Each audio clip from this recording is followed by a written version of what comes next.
Civil services aspirants news paper చదవడం వల్ల చాలా అడ్వాంటేజెస్ ఉంటాయి. ఫస్ట్ థింగ్, రెగ్యులర్గా న్యూస్ పేపర్ చదివినప్పుడు మనము polity, economy, science and technology ఇలా డిఫరెంట్ సబ్జెక్ట్స్కి సంబంధించి కరెంట్ అఫైర్స్ అప్డేటెడ్గా ఉంటాము. దీనివల్ల ప్రిలిమ్స్, మెయిన్స్ అండ్ ఇంటర్వ్యూలో చాలా ఉపయోగం ఉంటుంది.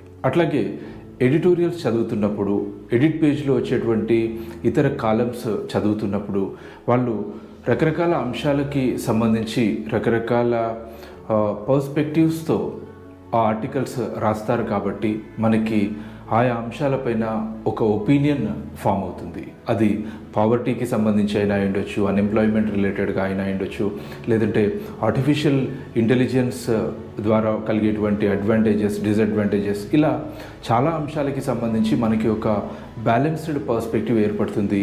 ఇది మెయిన్స్లో చాలా ఉపయోగపడేటువంటి అంశము. దీంతోపాటు మన ఆన్సర్స్లో రకరకాల ఎగ్జాంపుల్స్ మెన్షన్ చేయొచ్చు. ఫర్ ఎగ్జాంపుల్, గవర్నర్ పవర్ రిలేటెడ్గా ఒక క్వశ్చన్ వచ్చింది అనుకోండి.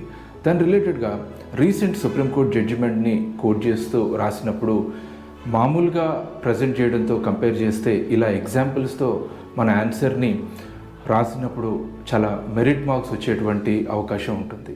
అందుకోసమే ఖచ్చితంగా న్యూస్ పేపర్ చదవడానికి ట్రై చేయండి. చాలా అడ్వాంటేజెస్ ఉంటాయి.